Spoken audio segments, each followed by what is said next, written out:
Olá, que a graça e a paz de Cristo. Deixa eu dar uma olhada aqui, acho que o som está saindo, né, gente?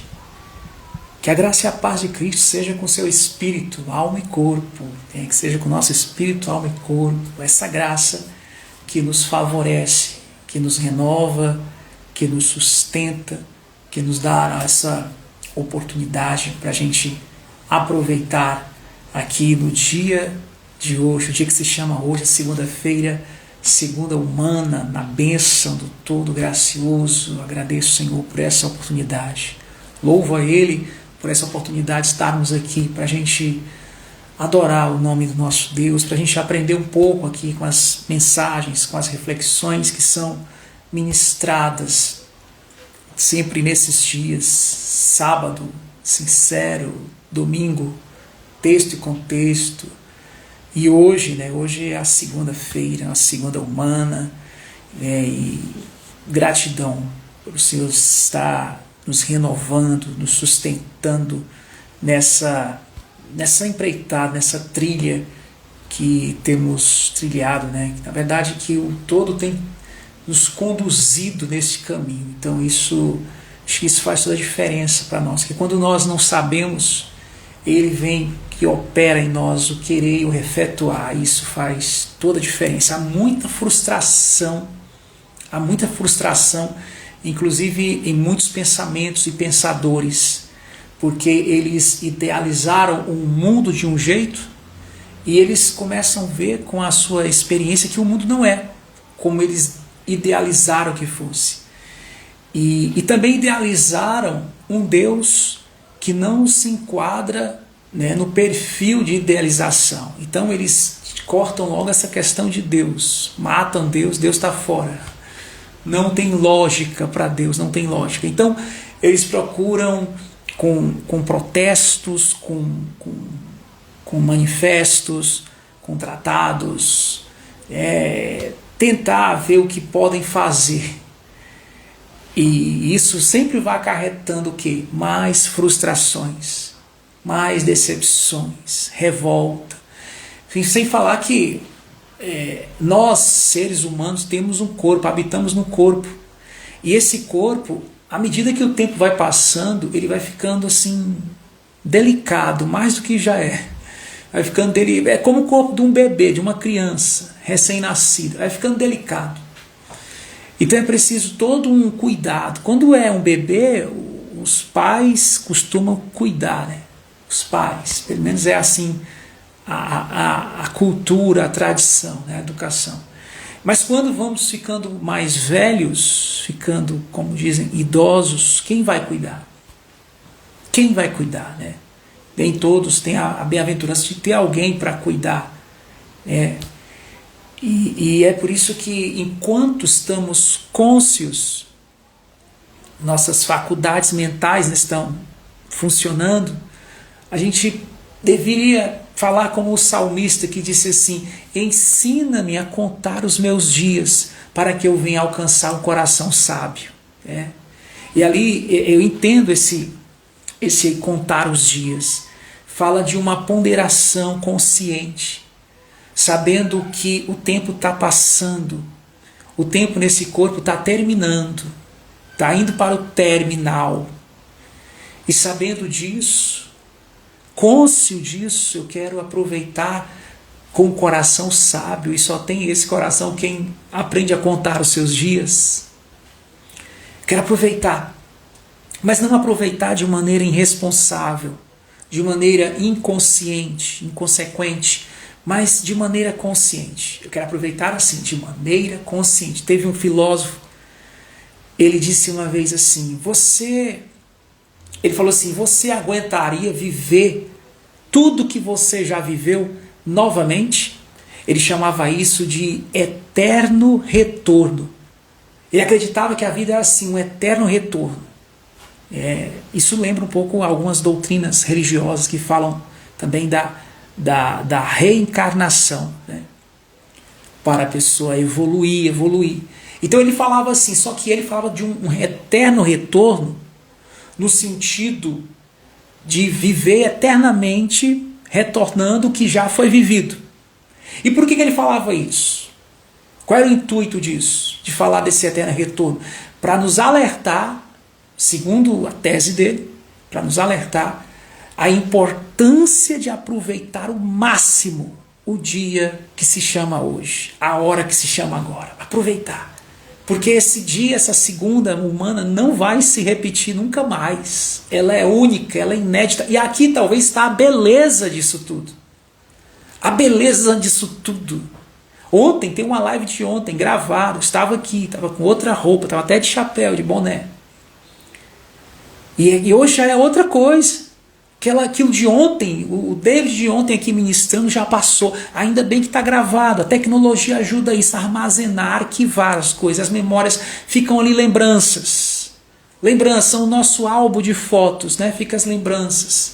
E agora os nossos vídeos, memórias gravadas, filmagens de momentos. Mas tem uma coisa linda que eu estava observando, que isso está o diferencial nessas filmagens, nessas gravações. E o que é? É o que está sendo ministrado, é o conteúdo emitido, é a emissão da mensagem para os receptores. Isso faz a diferença.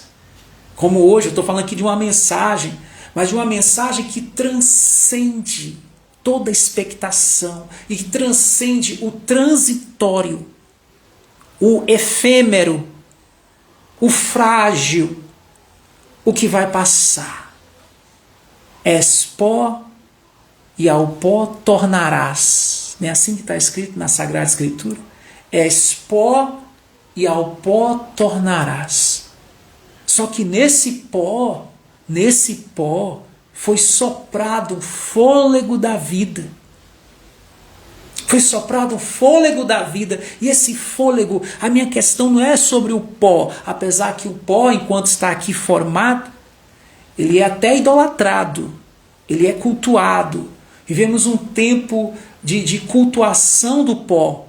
Porque o pó bem ornamentado, bem distribuído esteticamente, ele fica até atraente, né? Dá até para dizer que é amor. Dá até para dizer que é amor, só porque é o amor ao efêmero, é o amor ao transitório. Se você está amando o pó de alguém, eu quero dizer para você, aproveite o máximo, aproveite hoje. Por quê? Porque você está amando o pó, o transitório, o efêmero, aquilo que está passando, então aproveita. Só que esse filósofo, ele dizia assim: você já pensou se tudo que você está vivendo, você quando morrer e tal, aquela coisa, você vai voltar para viver tudo de novo? Você vai repetir tudo novamente.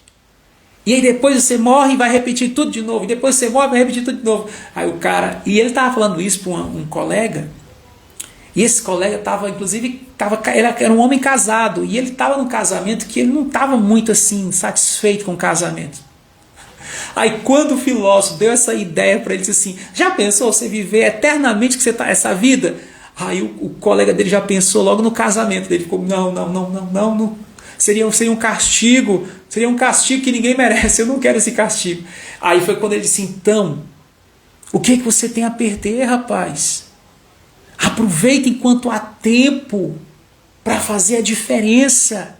Faça dessa sua vida uma vida extraordinária. Mesmo que você se sinta um ordinário, faça isso transcender agora. Isso tudo está aqui dentro de você. Faça isso. Hoje mesmo, é bem verdade que estamos nós aqui, mas hoje eu já tive contato com pessoas, sabe, já distribuí sementes amistosas de afeição. Procurei falar até com quem não me procura para falar. Semeei sementes, pérolas de amor, dizendo assim: ei, eu estou aqui, viu, me lembrando de você, dando aquele sinalzinho assim. Logo, eu gosto de fazer muito isso na segunda-feira, porque eu chamo a segunda-feira de segunda humana. E o pessoal fala tanto sobre a atenção humanizada, atendimento humanizado. Cadê? Cadê esse atendimento, essa conexão humanizada? Talvez temos que mudar o nome. Não é que as pessoas não são humanas, mas talvez não seja humanizado, porque o humano ou humanizado se torna algo também que se esquece, se torna algo colocado ali na sintonia da indiferença, se torna algo insensível com a afeição ao próximo. E não é uma questão de tempo, não tenho tempo, é uma questão de prioridades, não é uma questão de tempo, é uma questão de eu falar assim, não, a minha vida, a prioridade dela é a afeição. É humanização em afeição. Porque se for humanização no piloto automático, então eu vou seguindo o percurso da manada, eu vou seguindo, né, a roda de hamsters. E pessoas assim elas não têm sensibilidade, elas não percebem algo, não percebem. Mas o tempo está passando nesse corpo. E o que eu posso fazer hoje, eu faço, eu já fiz. O que eu posso fazer, eu estou fazendo. Estou usando esses meios, essas ferramentas de comunicação para me comunicar com você aqui. E para deixar esse rastro aqui, desse mensageiro registrado aqui. Agradeço quem tem me ajudado a registrar, a editar, a deixar armazenado esses arquivos, porque eu não sei do amanhã. Talvez algum dia isso aqui se torne algo valiosíssimo, raro e valioso, para mentes que anseiam em brilhar, transcender. Inclusive esse filósofo aqui que ele falou desse eterno retorno, quando ele estava vivo no tempo dele, que ele estava aqui encarnado, pelo menos no nome que ele tinha, ele nasceu na Alemanha, e ele não era assim popular em vida. Fez um livro, quase não teve vendas dos seus livros. Entre o público acadêmico, ele era ignorado, rejeitado.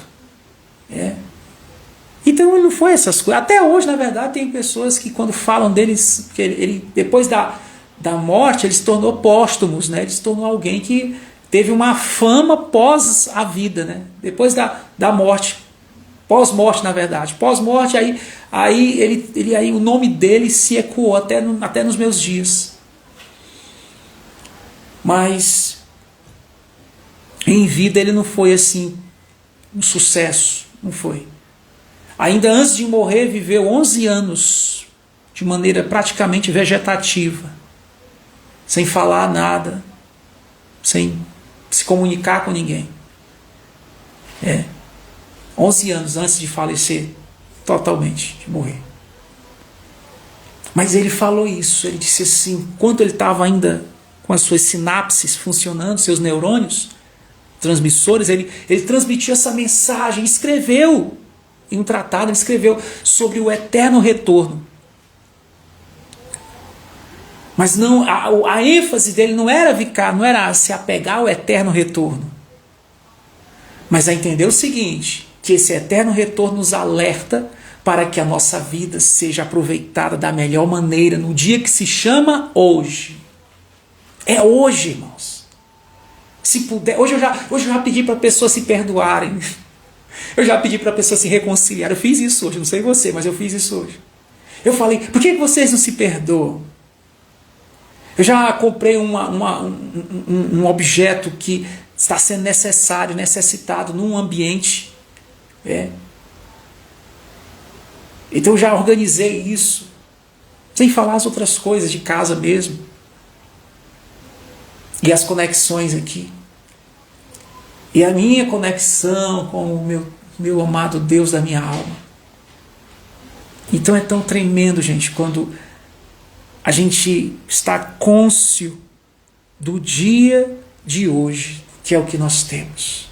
Esse momento. É esse momento. Depois disso, não se sabe. Mas nós temos esse momento hoje para fazermos a diferença, é agora.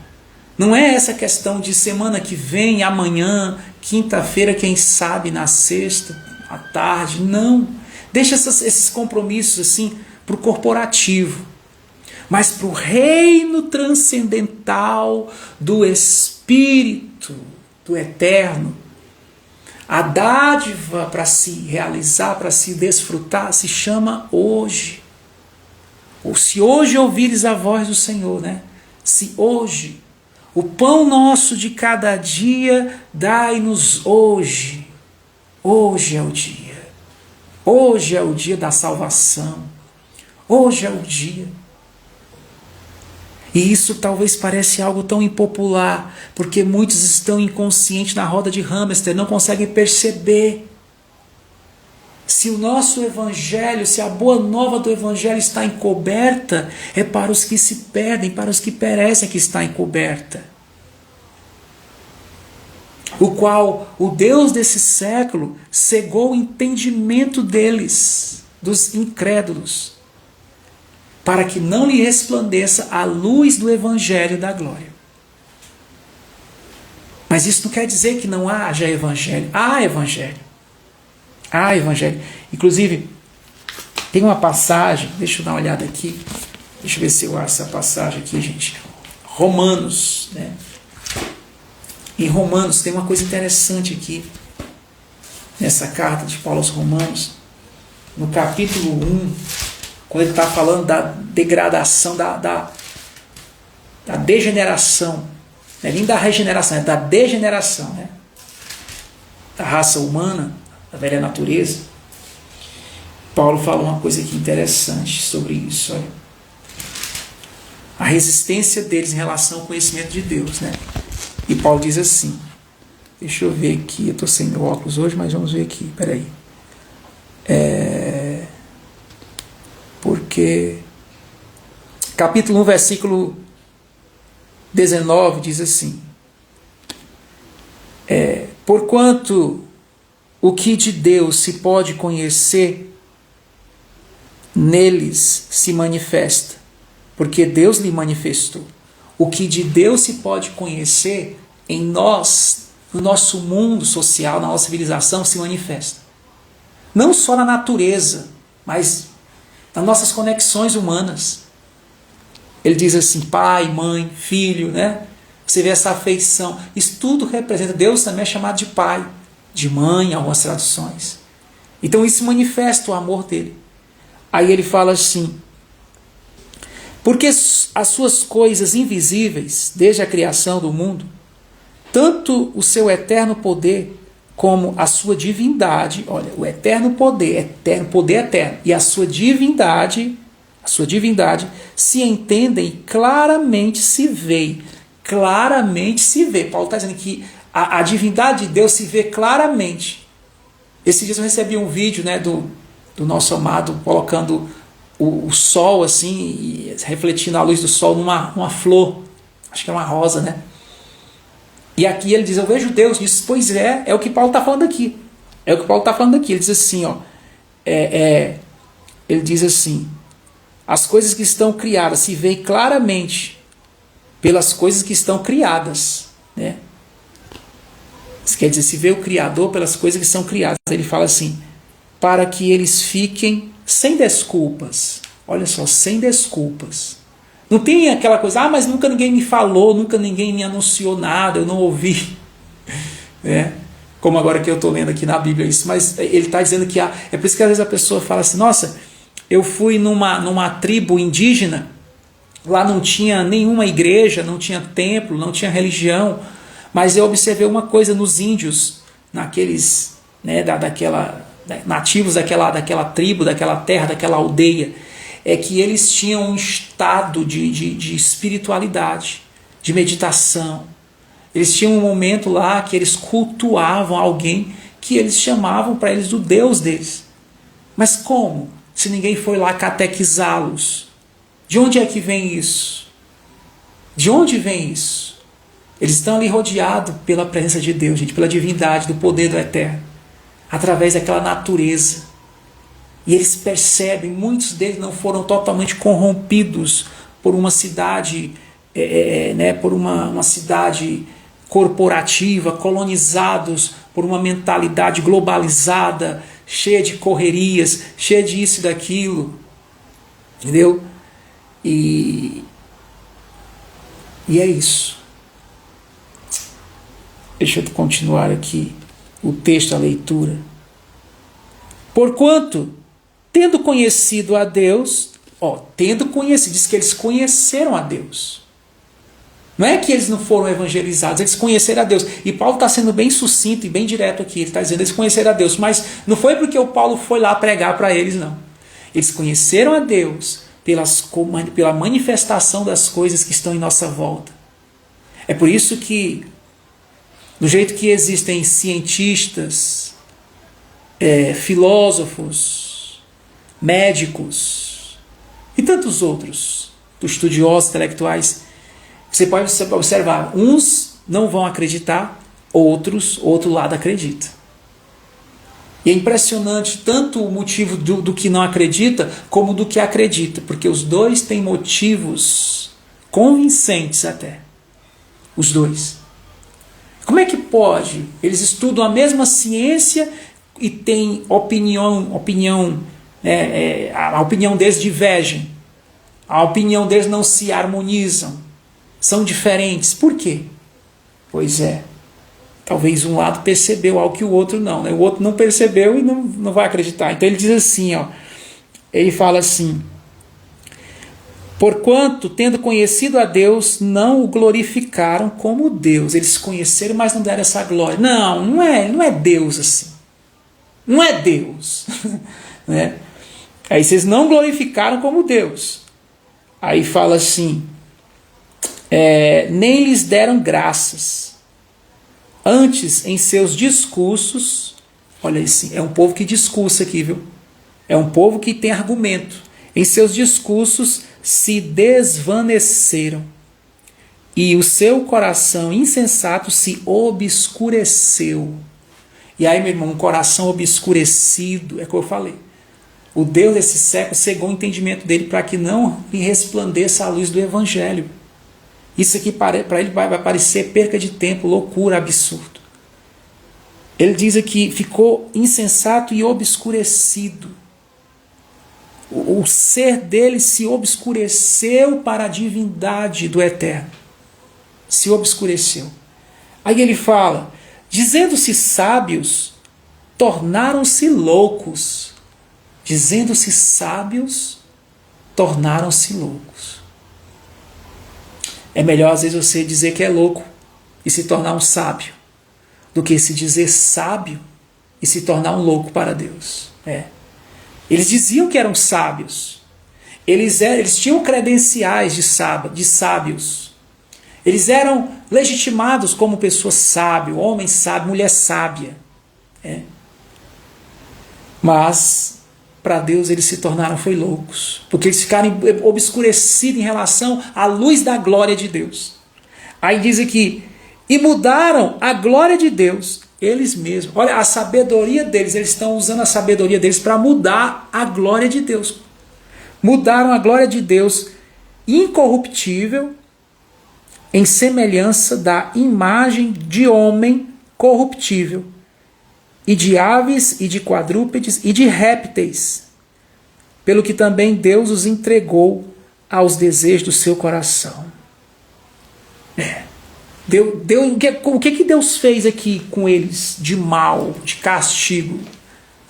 Deus ficou prendendo eles, Deus ficou aprisionando, querendo prendê-los em cadeias eternas, em cadeias lá no obscuro. Não. Deus deixou eles ir, Deus libera eles.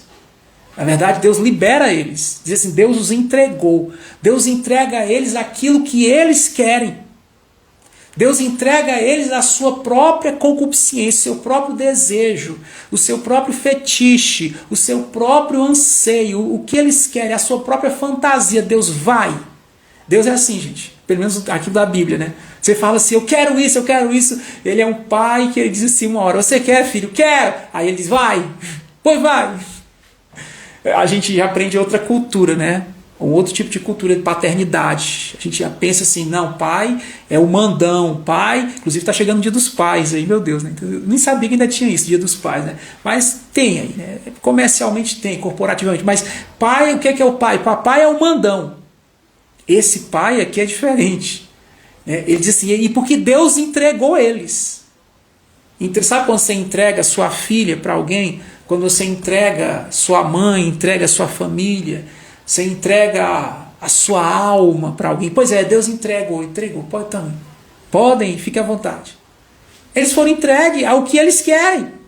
Eles foram entregues ao seu próprio bel prazer.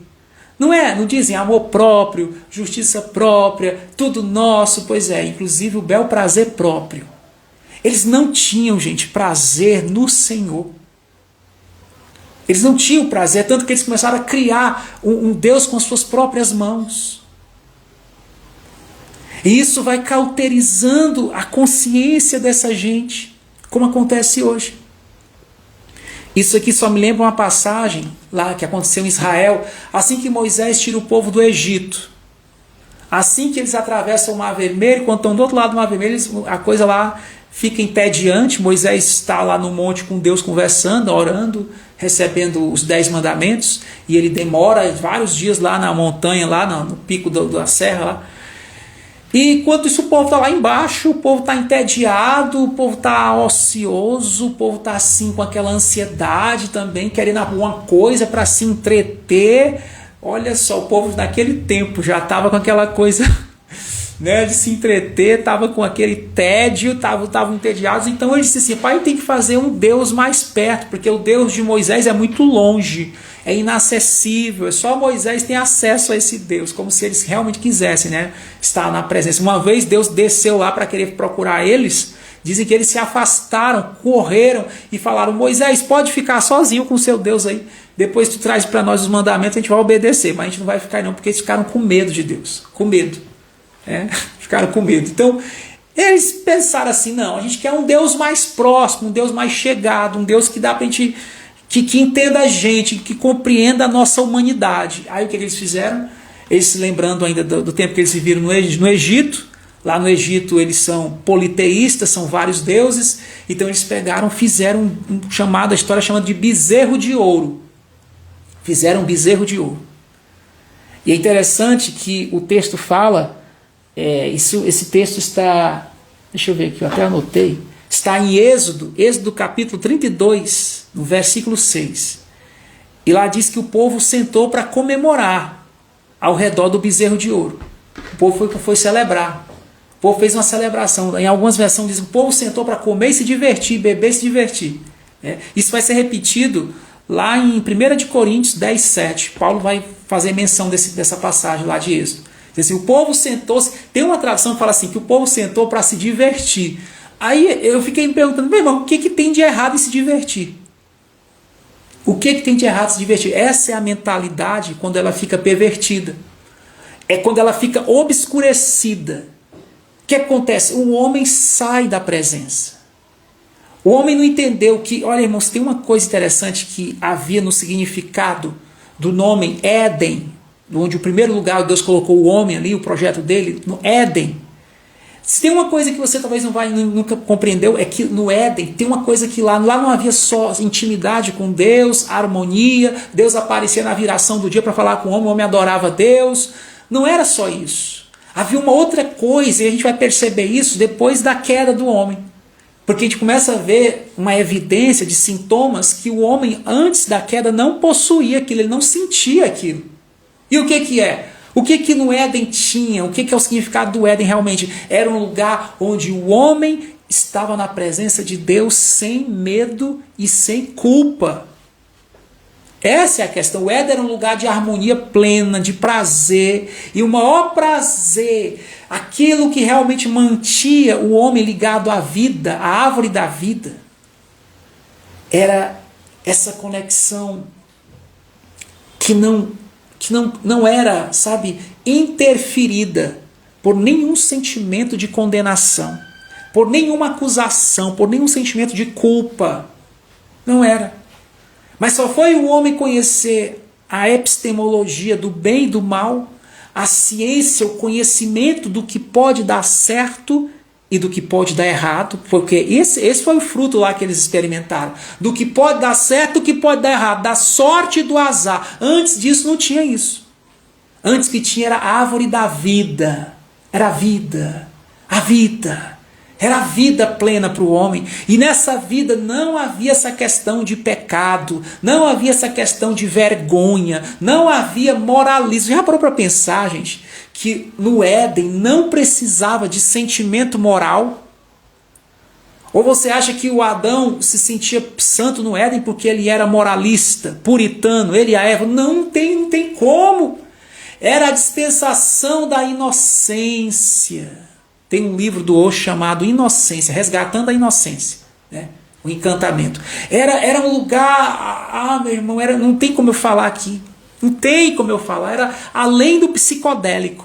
Era transcendente, era além do clímax do êxtase, do samadhi. Era além a coisa. Era além. Ao ponto do homem não sentir vergonha de falar com Deus sem roupas. Nu. Porque foi o que ele alegou logo depois da queda. O Senhor vai procurando ele. Diz a história que quando o Senhor foi procurando ele, o lugar era tão psicodélico o lugar. Era tão tremendo que diz que Deus estava, sabe como? Deus estava passeando pelo jardim. Olha como é que era o encontro. O lugar era tipo uma praça, porque passear, né? Ele estava passeando. A ideia do caminhado de Deus nesse lugar era de passeio. Era um passeio. Vamos dar um passeio. Vou lhe dar um passeio, encontrar meu amigo Adão, meu amigo. Vamos passear. Você só sente essa vontade de passear quando a sua serotonina está ali, fluindo. Não era um lugar, gente, que o cortisol era alterado, como hoje acontece. Não era um lugar de estresse. Era o Éden. Era o Éden. Não existe Éden em lugar onde a culpa impera, onde a vergonha e o medo impera. Lugares assim não podem ser chamados de Éden. Porque o Éden era um lugar que até Deus passeava por lá. Passeava, vou dar um passeio no Éden. Vou dar um passeio no Éden. Aleluia. Vem meu amigo, meu casal de amigo, Adão e Eva. E aí, de repente acontece, ele chega passeando e chamando: Adão, cadê você, rapaz? Não era assim. Você não se escondia de mim. E aí o texto diz, sabe o que lá? Que ele se escondeu da presença de Deus. E aí o próprio Adão fala: eu ouvi tua voz e eu tive medo e me escondi da tua presença. Ele fugiu da presença. Irmão, dói. Pensa em negócio que dói. Isso é sim se desviar. Desviar é isso. O que é desviar? Desviar é quando você, como o Paulo fala aqui em Romanos, eles conhecendo Deus, não deram glória a Deus como Deus. Mas antes fizeram um bezerro de ouro. Antes eles deram mais glória à criatura do que o Criador. E é o que vai acontecer quando o homem começa a se perverter com a ciência do bem e do mal. Fica confuso para ele, porque antes da queda o homem era mais sensível na área do espírito. Depois da queda o homem agora vai ser sensível aos instintos carnais. Tudo muda. Por isso que ele está com a natureza agora caída em relação à conexão, à esfera, à dimensão, à harmonia espiritual. Por isso que quando a gente fala de Deus com uma pessoa que não nasceu de novo, ela acha isso estranho. Ela se escandaliza. Ela prefere que você ensine para ela falar um idioma, inglês, mandarim, né? Mas não fale do evangelho, porque ela vai dizer assim: o que é isso que esse louco está falando? O que é isso? Porque ela não é mais sensível na área do espírito, não é. Aí por isso que Jesus vem dizendo assim: agora eu sou o mediador da nova aliança. Eu conecto os homens novamente a Deus. Eu sou a ponte de conexão. Eu sou o caminho, a verdade e a vida. Ninguém vem ao Pai senão por mim. Por isso que nós falamos tanto de Jesus. Por isso. Porque ele se colocou como mediador entre Deus e os homens lá na cruz. Aquela cruz, aquela arte na horizontal e aquela arte na vertical. Conectando terra, a humanidade ao todo. Ao todo. Ao divino, né? Porque em Adão essa conexão foi quebrada, foi perdida. E mesmo os homens vendo coisas hoje que manifestam a glória de Deus, eles não querem dar glória a Deus. Eles estão fazendo os seus bezerros de ouro, que nem aconteceu lá com Israel, no tempo de Moisés, fazendo seus bezerros de ouro. E aí vão ficando cada vez mais obscurecidos. E o próprio Deus, Paulo diz aqui, mas o próprio Deus entrega eles a isso. Deus entrega. Deus não vai ficar ali proibindo das pessoas servirem ao seu bel prazer. Não, eu quero Deus do meu jeito. Tá bom, vai lá. E para eles, naquele tempo de Israel, o jeito deles era de um bezerro de ouro. Né? E aí esse bezerro de ouro deixava eles dançarem, diz que teve de tudo lá. Lá teve uma orgia religiosa lá no meio daquele povo quando Moisés chegou. Por isso que Moisés ficou muito estressado quando viu lá a coisa acontecendo. Ao ponto do próprio irmão do Moisés ser induzido àquela orgia. O Arão foi induzido, que era o sacerdote. A pressão estava, a atmosfera lá estava pesada. Estava pesada. Aí Paulo vem em Coríntios e fala novamente, fica atento a isso. E em Romanos ele diz assim, olha, eles pensavam que eram sábios e se tornaram loucos. E aí eles não deram glória a Deus, mas antes fizeram, foram se divertir lá com o seu bezerro. E aí diz aqui que Deus entregou eles. E depois Paulo vai explicar outras questões que eu não quero entrar hoje no assunto, porque senão a live vai ficar grande e eu não vou ter tempo. Eu até já fiz outras lives falando sobre o restante do texto. Mas o que eu quero falar hoje é sobre isso. Essa consciência que é cauterizada, que é interrompida por uma interferência e se torna nosso entendimento fica obscurecido e o evangelho não resplandece, gente. E se o evangelho não resplandecer, a gente não percebe o Senhor. E mesmo, talvez entendendo, Paulo diz aqui que não tem como eles não entenderem, eles são indesculpáveis. É por isso que eu digo que tem às vezes um filósofo que ele crê, ele tem fé em Deus, ele crê em Deus, crê até em Jesus. E já tem um outro filósofo que não vai crer, que não crê. Mas os dois, a manifestação vieram para os dois. Vieram para os dois. Tem uma história, eu não sei se é uma anedota, né, mas dizem que os homens saíram da Terra para ir na Lua. E quando eles saíram da atmosfera da Terra, eles olharam assim pela janelinha assim, e diz que dentro desse foguete lá, né, dessa nave, tinha um que acreditava em Deus e o outro que não acreditava. Né? E aí quando eles saíram, os dois olharam na mesma janela, e diz que o que não acreditava, o que não acreditava olhou assim e disse assim, olha, cadê Deus? O que não acreditava perguntou, cadê Deus? Porque ele dizia que os que acreditavam na Terra diziam que Deus estava no céu. Aí quando ele saiu da atmosfera do planeta, ele olhou para o breu, né, lá total, e ele disse, cadê Deus? E o outro que acreditava na Terra, quando saiu da Terra, ele disse assim, eu estou todo me tremendo, assombrado. Tamanho é o temor de sentir a presença de Deus aqui. Desse jeito. Agora, e aí? Quem é que está certo, quem está errado?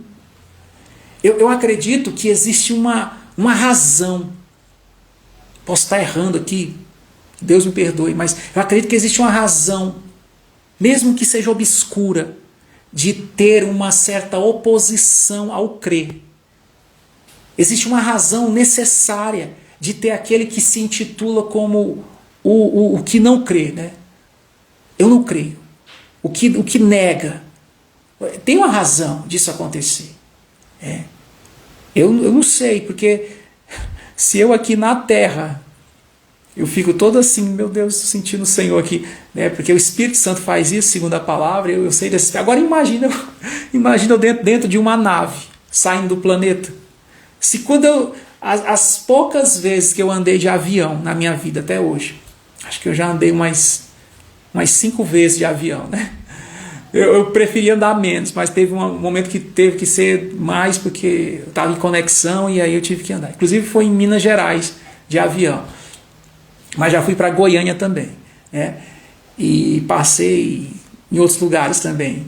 Inclusive a primeira vez que eu vim para onde eu estou hoje, Fortaleza, eu vim de avião também.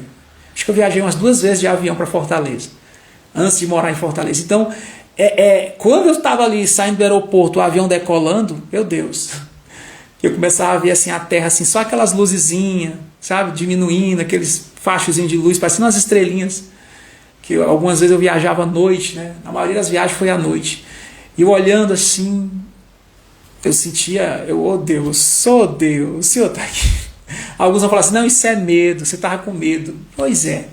O cético, ele vai sempre ter um olhar cético. Né? O cético. Aí a pessoa fala, mas Deus não pode salvar um cético? Tudo é possível. Tudo é possível, gente. Não tem testemunho de pessoas que falam que era cético, né? Eu não sei como, mas eu sei que o ceticismo ele tem a sua razão de ser. Ele tem a sua razão de ser. Por isso que a gente tem que ter também aquele respeito com o cético, com a pessoa cética. E às vezes até aprender alguma coisa com eles.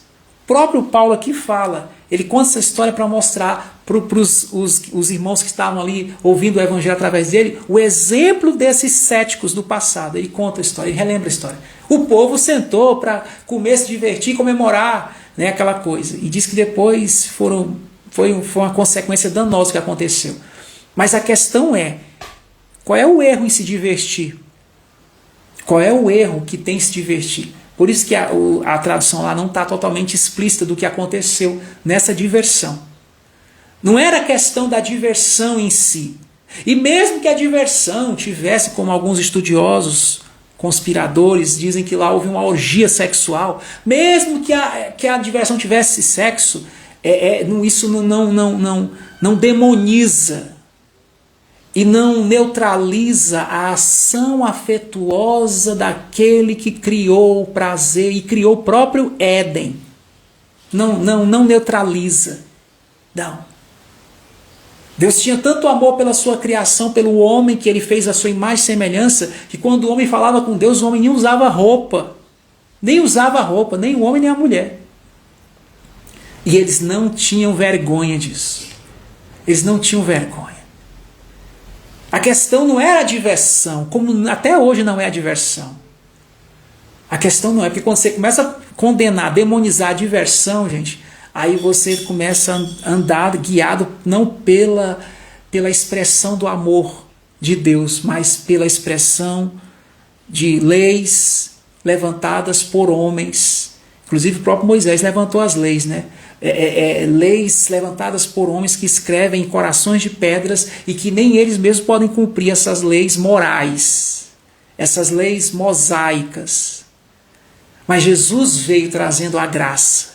Jesus veio trazendo novamente uma ponte de entrada para um Éden. E nesse Éden, ele diz: não há medo. Ele diz: não temas. Porque você temendo, você não vai poder ter fé para entrar na presença santa de Deus. Não temas. Deus não se escandaliza com a nossa diversão. A diferença é porque na diversão daqueles lá, Deus não era adorado. Deus não foi convidado. Eles colocaram no lugar de Deus um bezerro de ouro. Deram mais glória à criatura, à obra feita pelas mãos dos homens. Você vê, era um bezerro. E Paulo fala aqui, eles cultuam animais, quadrúpedes, aves, répteis, né? Era um bezerro de ouro. E eles cultuam isso, idolatram a isso. E eles não entendem o Deus que é adorado em espírito e em verdade. E Deus não está proibindo ninguém de se divertir. Deus não é contra o prazer. Não é contra o prazer. Mas Deus fica perguntando, quando ele está passeando pelo jardim do prazer, ele fica perguntando assim: por que vocês se esconderam da minha presença? Por que vocês vivem criando coisas, desculpas para fugir de um momento comigo? Por que vocês vivem se ocupando, se escondendo em trabalho, em relacionamentos, em profissões, e até alguns ainda se escondem na própria religião? Justamente para não ter um momento de Éden com o seu amado Deus. Uma diversão prazerosa, porque o Éden quer dizer isso, um lugar de diversão prazerosa, um lugar onde o homem não é dominado pelo estresse, um lugar onde o homem não é dominado pela ansiedade, um lugar onde o homem não precisa se drogar para dormir. O Éden é o orgânico, gente, o orgânico. O organismo em um ambiente é uma coisa assim, onde a natureza e o prazer do todo gracioso se revela. É o que ele tem para nós, é a vida abundante que ele tem para mim e para você. Isso seria o Éden. Mas os homens não entenderam isso. Mas nós continuamos aqui, anunciando que Jesus veio para trazer de volta, para chamar de volta o homem para o reino do seu amor. onde a gente não precisa se condenar, entrar na presença dele se sentindo culpado, reprovado, pois nenhuma condenação há para aqueles que estão em Cristo Jesus. E o perfeito amor lança fora todo medo. É o que diz a palavra. Então, na presença de Deus, eu posso sim dançar. Eu posso amar. Amar a Deus, amar o meu semelhante, amar o meu próximo, amar a minha Eva. Você que tem sua Eva, sei lá, você que tem seu Adão. Amar. E isso não é pecado. Isso não é uma infração. E você, quando recebe essa vida novamente em Cristo, pelo Espírito Santo, você flui tanto disso, e você não se sente mais condenado, então você se diverte. Mas você, naquela diversão, você está conectado em adoração a Deus.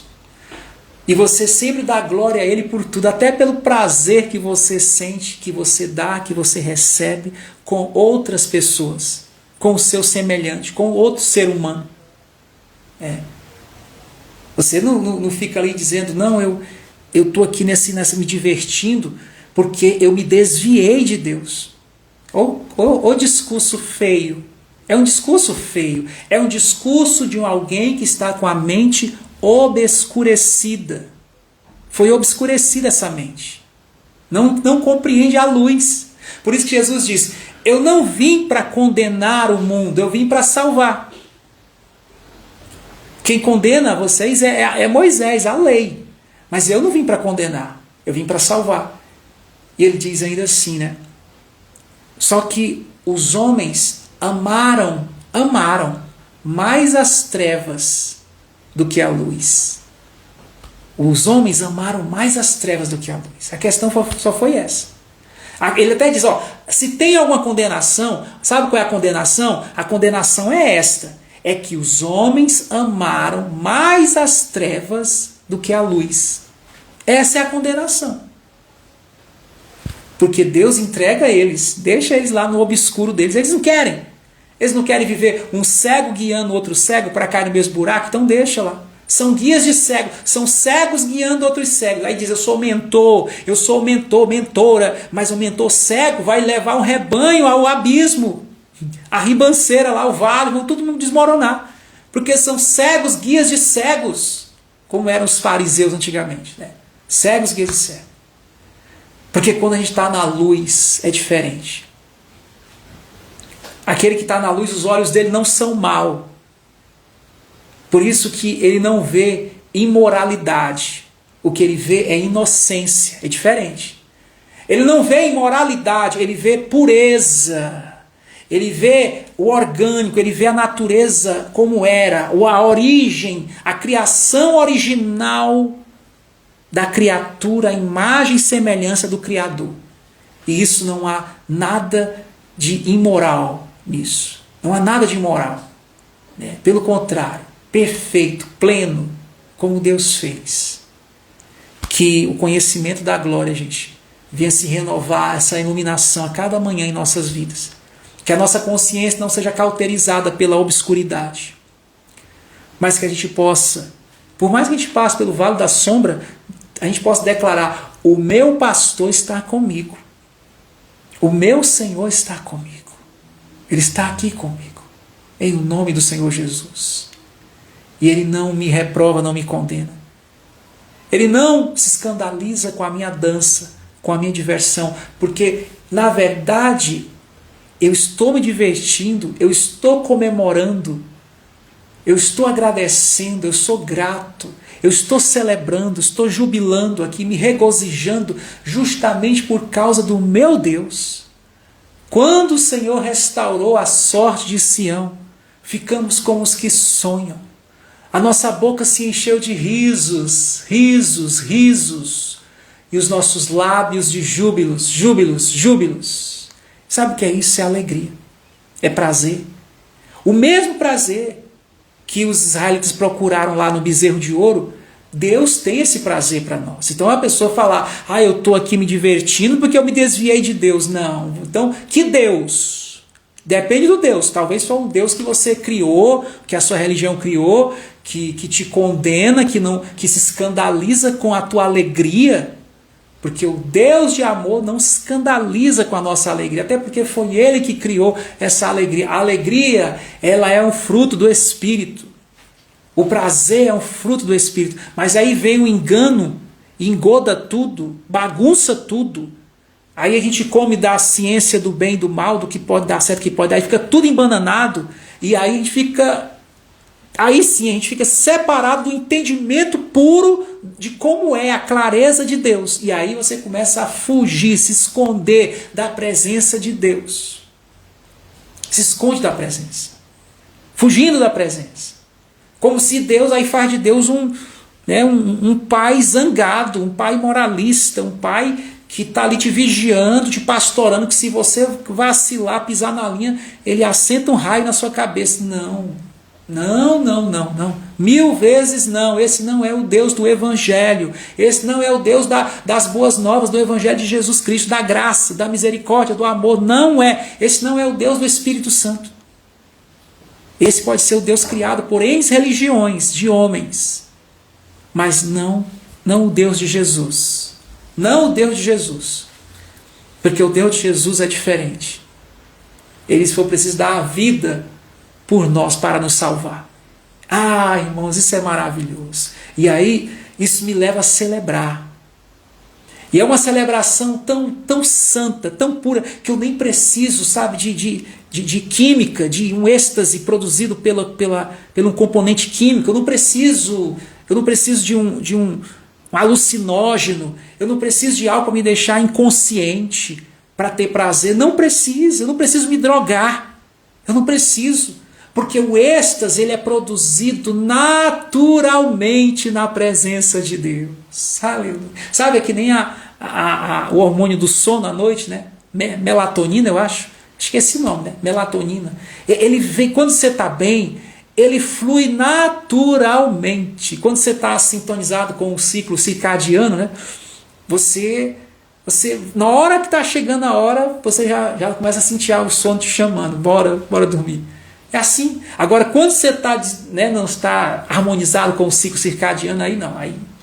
Aí vira uma bagunça. E assim é o entendimento com a conexão com Deus. Quando a gente desconecta de Deus, desvia de Deus, a gente pensa que Deus é mau, a gente pensa que Deus é uma pessoa para você ter medo, que Ele não pode ver você feliz, que Ele não te quer ver gozar a vida, que se Ele te ver, Ele vai querer te matar. Não é isso. A questão não é gozar a vida, não é se divertir. A questão é Deus estar nisso. Porque às vezes a pessoa vai querer gozar a vida de um jeito e ela tem que tirar Deus daquela diversão, daquela viagem, daquela festa, daquela celebração, daquela comemoração, porque ela acha que não, Deus não compete aqui, Deus não combina. Ela tem a mente às vezes tão moralista e ela critica os moralistas, mas só que ela é que está sendo moralista. Porque quando ela vai se divertir, ela não inclui Deus na diversão. Não inclui Deus. Rapaz, eu já andei em tantos lugares inusitados que eu acho que algum mensageiro do Evangelho teria dificuldade de anunciar a palavra naquele lugar.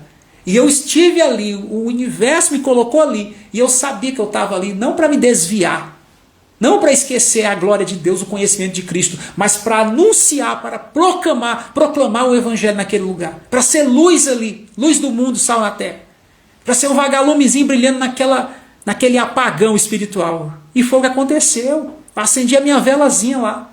Nada de ficar amaldiçoando as trevas, né? Não é ficar espraguejando as trevas. Você pode amaldiçoar as trevas, mas isso não é sabedoria.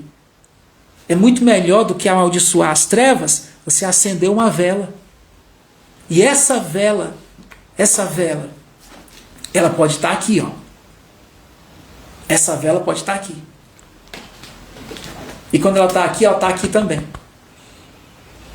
E aí você começa a sair da boca o que está cheio aonde? O coração. Agora, se o coração está vazio. Porque mesmo que você estivesse numa tribo indígena e não tivesse nenhum manuscrito lá, a Bíblia viria até você pelo céu, pela terra, pelas plantas, e você ia ser evangelizado com aquele evangelho bem orgânico, bem natural. E quando você abrisse a boca, você ia declarar a glória de Deus. Não tem como, gente. Eu já vi pessoas que nunca leram a Bíblia, declarando a Bíblia, sem nunca ter lido a Bíblia, devido à conexão que ela tinha com o divino através da natureza, da criação, das obras feitas pelas mãos do Todo-Poderoso. Então a pessoa começava a declarar o Evangelho ali, declarando, não precisava dizer capítulo tal, versículo tal, mas eu que conheço o Evangelho dessa forma, eu olhava e reconhecia que aquela pessoa estava ali na unção do Espírito, da palavra, das Escrituras. Porque a Escritura tem esse poder de se reconfigurar em nossa configuração aqui e liberar. Mas para isso tem que, essa Escritura, na verdade, ela tem que ser gerada no nosso âmago do nosso ser. Essa lei tem que estar no nosso coração.